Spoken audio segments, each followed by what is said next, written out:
काही गोष्टी करायच्या असतात त्याची बोलण्याची आवश्यकता नसते आणि त्यामुळे गोरक्षण हा विषय हा करण्याचाच विषय आहे.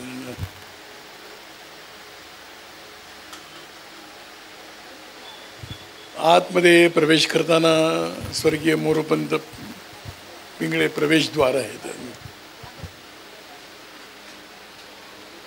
तिथूनच काही विषयांना प्रारंभ होतो. असं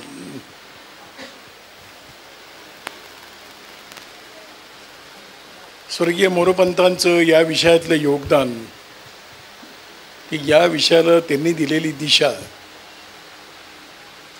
ही एक इतिहासामध्ये नोंद व्हावी अशी आहे. म्हणजे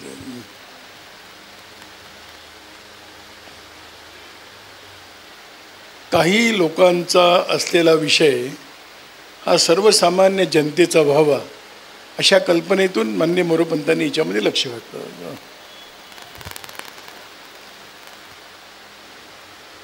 त्या गोरक्षण सभेचा प्रारंभ तर 1888चा.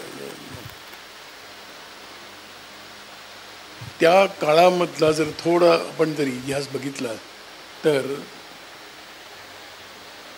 पुष्कळ विषयांच्या बद्दल भारतामध्ये हिंदू समाजामध्ये जी उदासीनता आली होती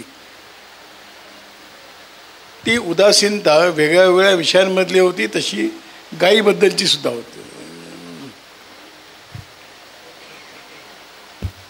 आणि म्हणून त्यावेळेला अशा त्यावेळच्या मंडळींना वाटलं की गोरक्षणाचा विषय आपण केला पाहिजे म्हणून प्रारंभ झाला. ती पिढी अशी होती की काहीतरी नवीन करावं असा विचार करणारे नव्हते. आज थोडंसं वातावरण बदललं आहे, काहीतरी आपण नवीन करावं असं वाटतं. पण त्या काळातली जी पिढी आहे ती मुळातलं काय आहे ते करण्याकरता उभी राहिलेली आहे आणि म्हणून हे गोरक्षणाचा विषय हा करावा लागतो भारतामध्ये याचंच मुळात आपल्याला एक वाईट वाटतं. वेदना तर ती आहे की भारतामध्ये गोरक्षण समजावून सांगावं लागतं आहे.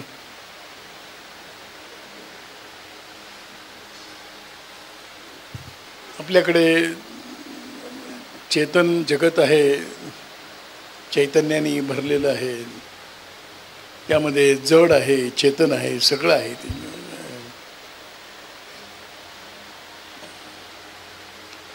दोन शब्द प्रयोग आपल्या सगळ्यांच्या अनेकांच्या बोलण्यामध्ये येत असतात. तुमचा आमचा सगळ्यांचा संबंध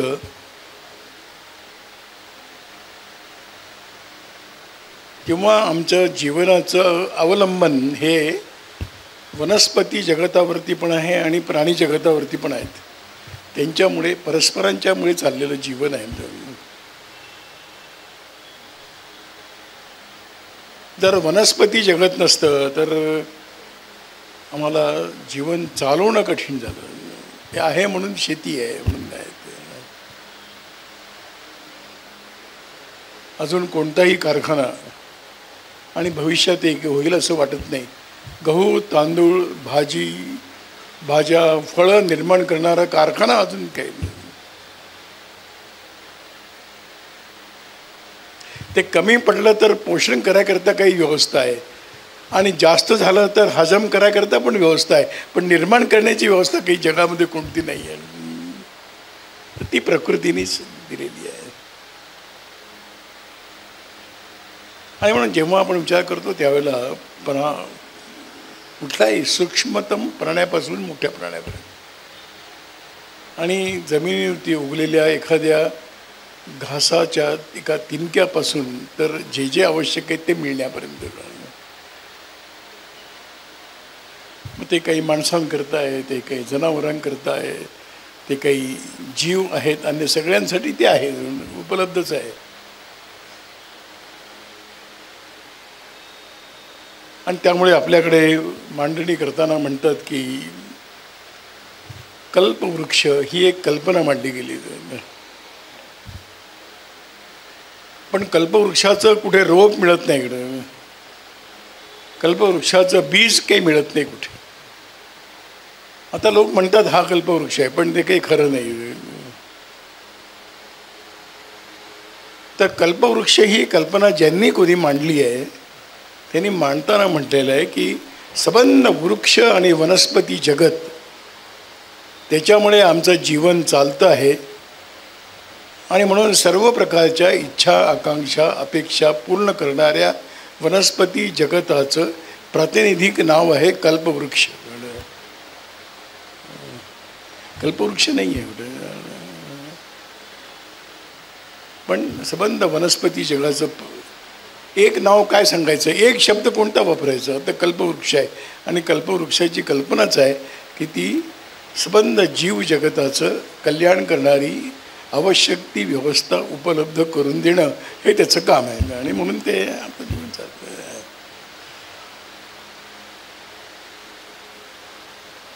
पण मनुष्य हा अधिक बुद्धिमान असल्यामुळे त्याला असं वाटतं की नाही आम्ही आहोत सर्व काही. पण हे लक्षात घेतलं पाहिजे की विविध जीव जंतू प्राणी आहेत म्हणूनही आमचं जीवन सुरक्षित आहे. आमच्या जीवनाला घातक संपवणारे सुद्धा जीव आहेत आणि आमचं पोषण करणारे सुद्धा जीव आहेत. हे कुठल्याही असं नाही आहे की जे प्रकृतीने म्हटलं आहे की या पृथ्वीवरती येणारं प्रत्येकाचं काही ना काही काम आहे. ते काम झालं की ते राहत नाही, ते निघून जातं.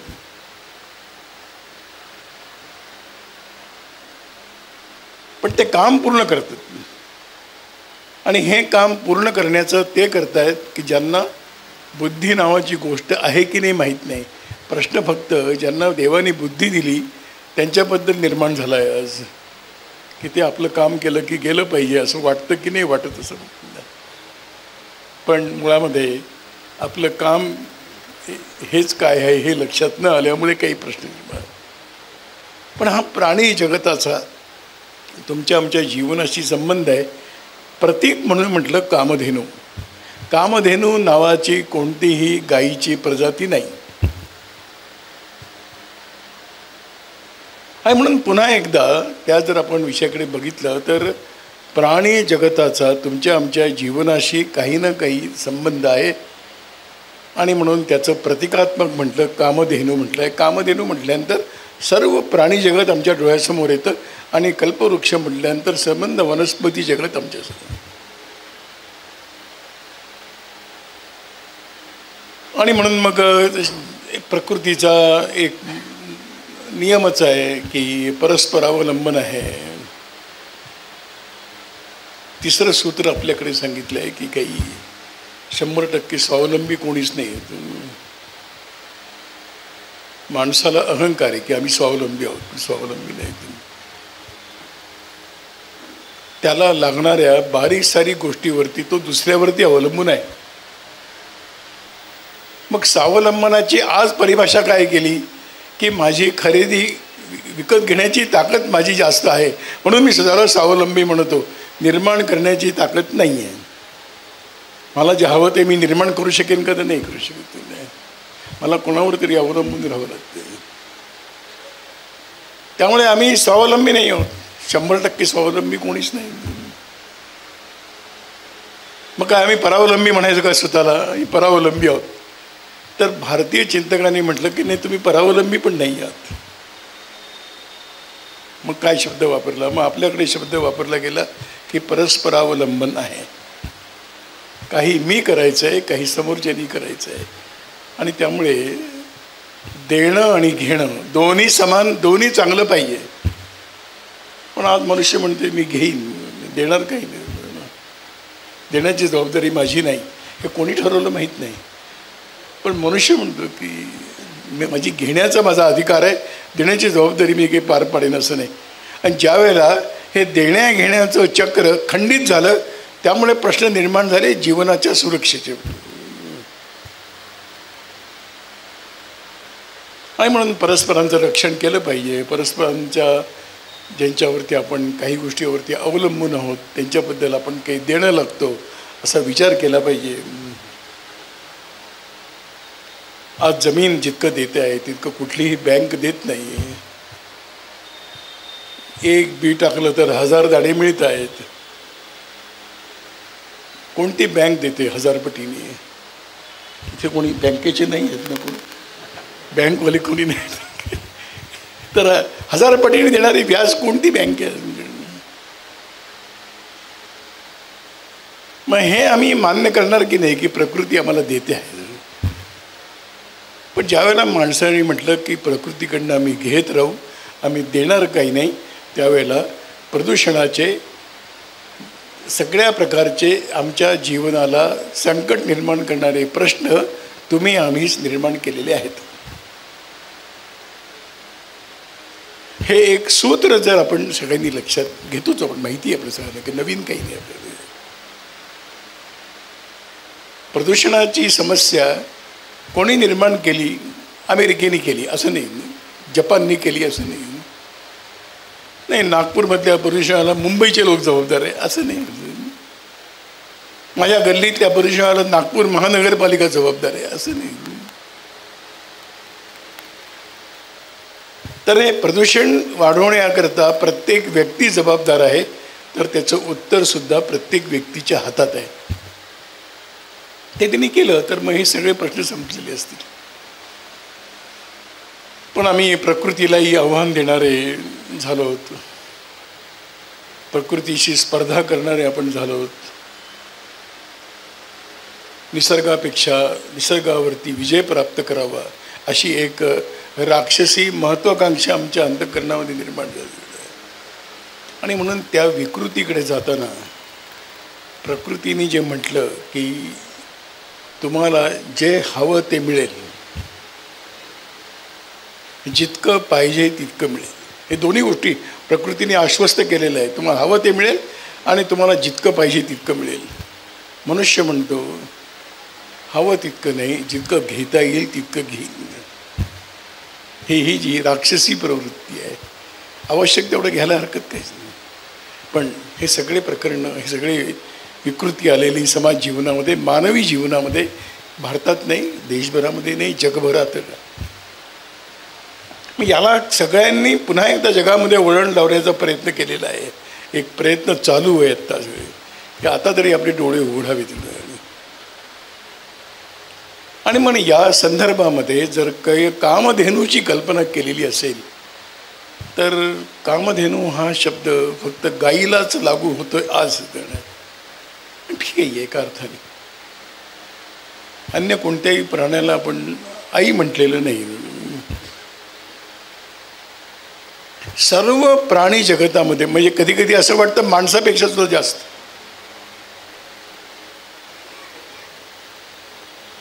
गायीमध्ये संवेदना सर्वात जास्त आहेत. आमच्या आम्ही थोडेसे जरा हे होत चाललो की नाही हे चालायचंच वगैरे असं, पण गाय ही संवेदनशील प्राणी आहे. बाकी कोणत्याही प्राण्याला तितकी खोलवरची संवेदना नाही आहे. आपण गाईच्या पाठीवरती हात ठेवला, गाय थरथर. म्हशीला काही किंवा अन्य कोणत्याही प्राण्याला होत नाही, आम्हालाही होत नाही. कोणी हा पाठीवर काय पाठीला हात गायला होतोय, आमची संवेदना संपलेली असते कधी, पण गाईचं तसं नाही. म्हणून आज आपल्या भारतामध्ये, हिंदू समाजामध्ये हे टिकवायचं काम श्रद्धेच्या मार्गातून केलेलं आहे ना, की तुम्ही गाईवर श्रद्धा ठेवा ना, हे टिकवण्याकरता होतं. पण नुसतं श्रद्धा ठेवलं म्हणजे अशा मूर्ती उभ्या केल्या, गावागावामध्ये गोमातेचे चौक निर्माण केले, त्यांनी होणार नाही. आणि म्हणून प्रत्यक्ष असलेली जी गोमाता आहे तिचं अस्तित्व हे सुरक्षित करणं हे तुमच्या आमच्या सर्वांच्या हिताचं आहे. गोमातेच्या हिताचं आहे नाही तो भाग वेगळा आहे, तुमच्या आमच्या हिताचं आहे.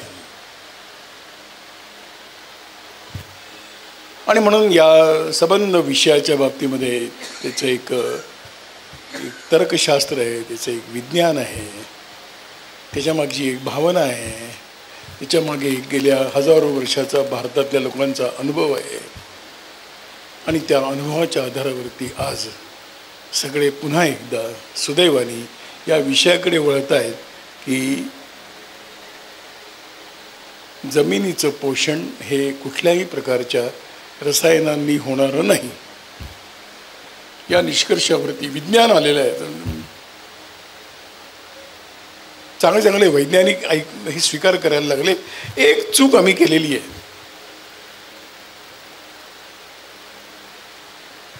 अधिकाधिक मिळवण्याच्या लालसेपोटी आम्ही सर्व प्रकारचं संकट भविष्य काळातलं निर्माण केलेलं आहे. याच्यामागे एक मूळ राहिलं. आज आज काय पाहिजे ते बघा. पुढचं कोणी भविष्य कोणी बघितलं आहे? भविष्यातले लोक बघतील. खरं म्हणजे आम्हाला भविष्यातल्या पिढीची संपदा संपवण्याचा अधिकार कोणाही दिला आहे. पण आज आम्ही सगळे खनिज असतील, आम्ही जमिनीची सुपीकता असेल, हे सर्व आज आम्ही काढून घेत आहोत.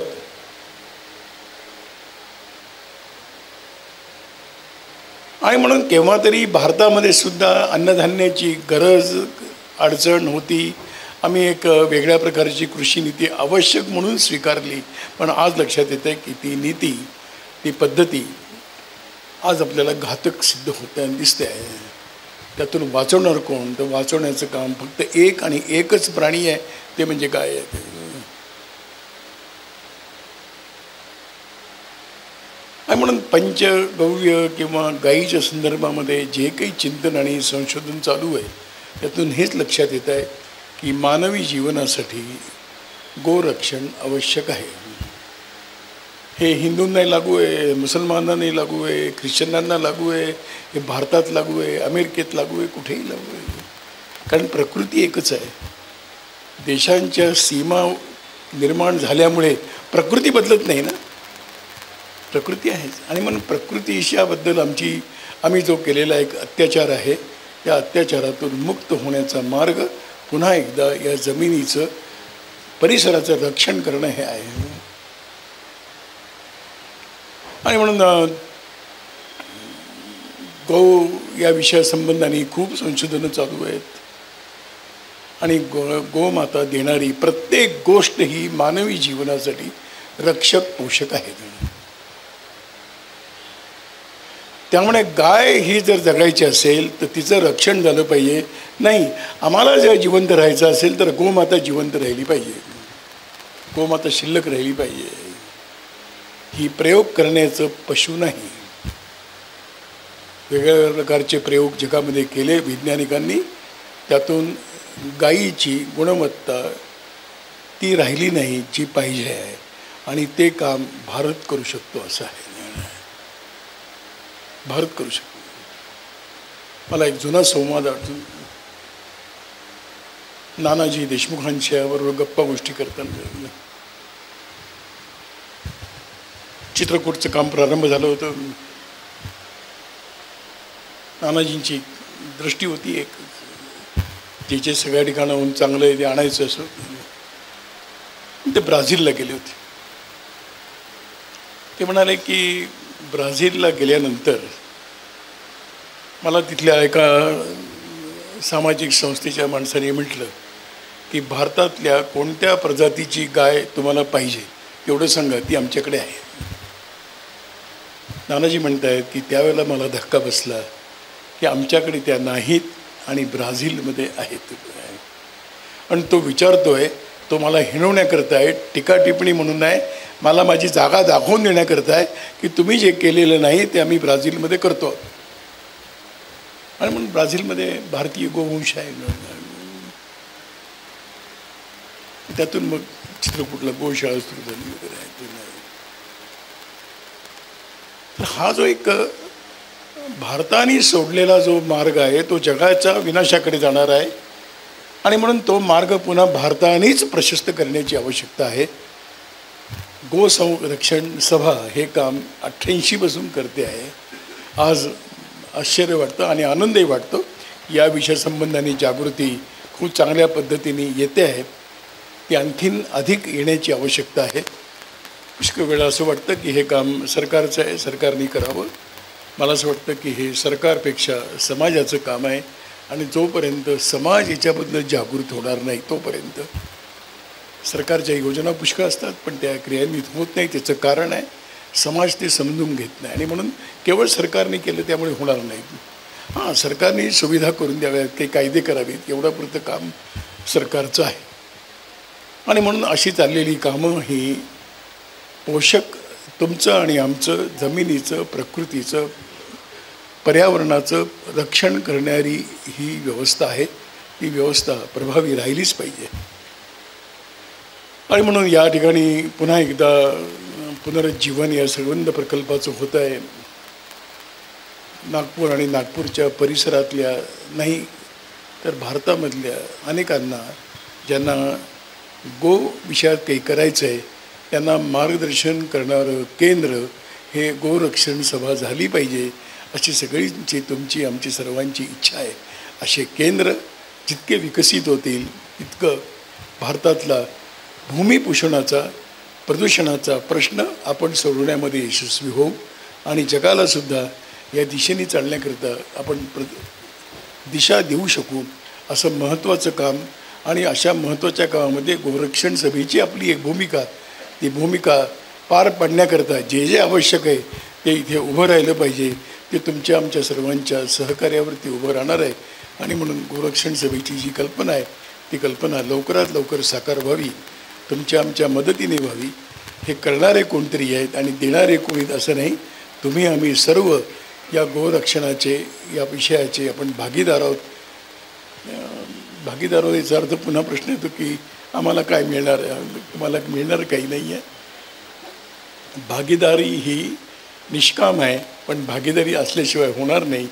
तर मला असं वाटतं की या निमित्ताने आपण सर्वांनी या प्रकल्पाला उभारणीमध्ये जे जे आवश्यक आहे ते काही कमी पडणार नाही असा संकल्प तुम्ही आम्ही करावा अशी विनंती करून आणि आयोजकांना इथे या निमित्ताने मला यायची संधी दिली त्याबद्दल धन्यवाद देऊन आपल्या सर्वांना नमस्कार. एबीपी माझा, उघडा डोळे बघा नीट.